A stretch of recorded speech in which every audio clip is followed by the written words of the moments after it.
Hello fellow book lovers, I am Kaylee and welcome to Blue Geranium Books.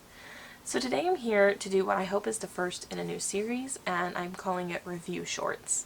So essentially the theory is that I'm going to be reading somewhere in the vicinity of 3 to 5 short stories and then doing just little mini reviews kind of grouped together.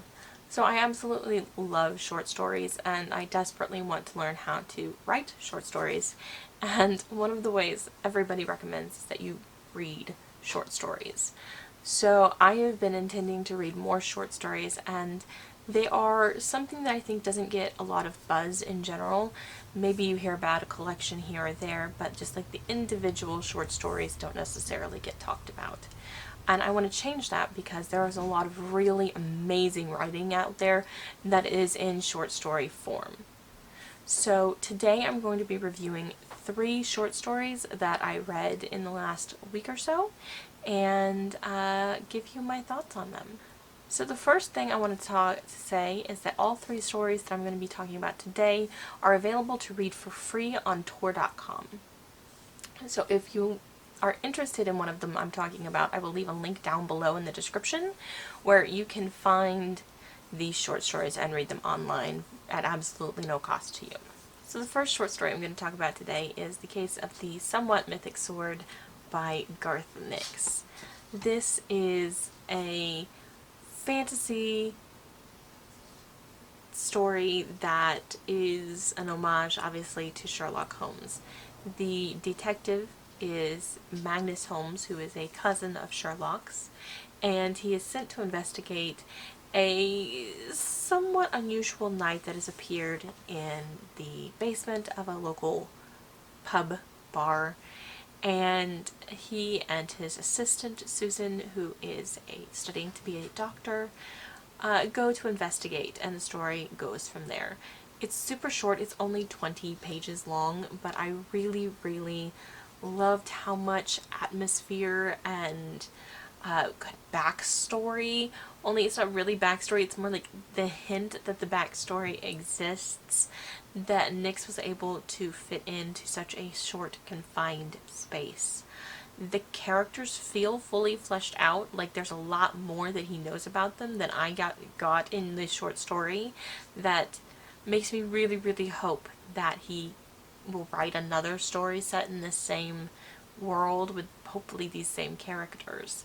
The story is very much open-ended, so I think he could easily write more about Magnus and Susan, but he doesn't necessarily have to. I have seen some people complain about the fact that the ending is so open-ended, but that is not necessarily unusual with short stories, so, you know.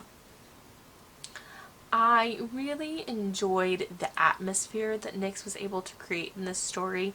There's definitely kind of a darkness and a cloud hanging over the whole thing.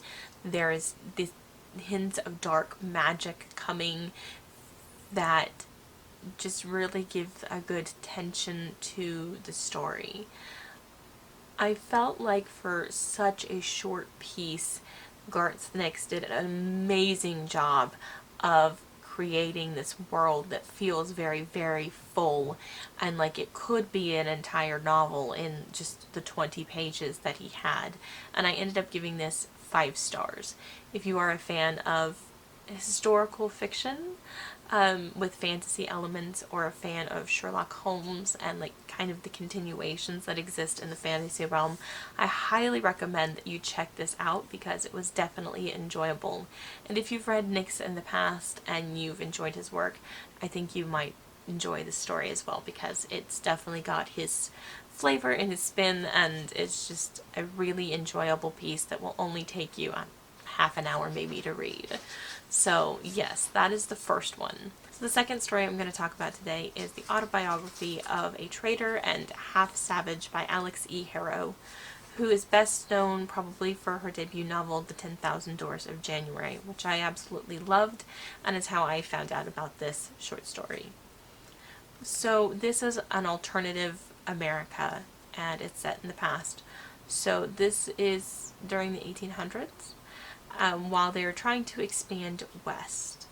The main character is half Native American and then half English American, and she's never been accepted by either culture. She has the gift of the Native American side where she can essentially make maps, and this is not like a cartographer, but essentially what happened in this story is that the earth kind of moves and is not fixed. So you can't just go to the west and Kentucky's always in Kentucky. It moves around, the landscape shifts, and you need one of these basically map makers that sort of forces and controls the earth to hold still. So she is working for the Eastern people to essentially hold the earth still and create a map so that the landscape will stay in place, and that is how they settle. This story really deals with what family is, what loyalty is, what it means to belong, and what it means to be different. Harrow does an excellent job in most instances of these things. Her writing is always beautiful, and her characters feel very real and like they're people, they're flawed, and this is just a very interesting way of looking at this time period. I ended up giving it a 4.5 stars. I rounded up to 5 on Goodreads, but I did really enjoy the story overall. There were a few little rough spots, but I overall felt like the story was a very interesting tale and a very unique look at this kind of idea. So if that sounds interesting to you, click the link below and give it a read. Once again, I think it's only 30 some odd pages, and so it's not a huge time commitment.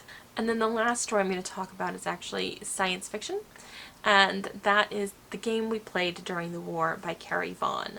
This was actually a reread for me. I read this a few years back and I really enjoyed it, and it's kind of just stuck with me all of this time. This story, this title, and I've always intended to go back and reread it, and so I did the other day.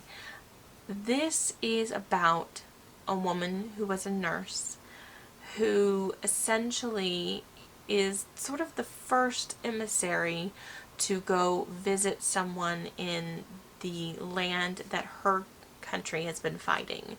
So these two cultures have been fighting for years and years, and technically the peace talks have happened. They've been drawn. They're not fighting anymore.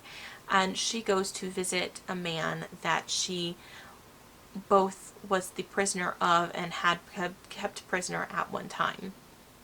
And it's about their relationship and their history together, and then how it affects those around them. This was just brilliant. I love the way Vaughn kind of created the atmosphere, and then she slowly unfolds the circumstances. And one of the cultures in the story basically is telepathic. They can read thoughts, and so it's interesting to see how this one character that can't read thoughts and her interactions with the characters that can, and how it sort of unfolds the story. This is definitely a 5-star read for me. I loved it both times that I've read it, and I gave it 5 stars both times that I read it. It deals with the nature of relationships and war and the connections we forge with people in really difficult circumstances. And so overall, I highly recommend this story. And once again, you'll find a link down below if you're interested, because I do definitely recommend it. I hope that this was interesting to you, and if so, let me know in the comments below or give this video a like so that I know to film more of these. Thank you so much for watching, and until next time, happy reading.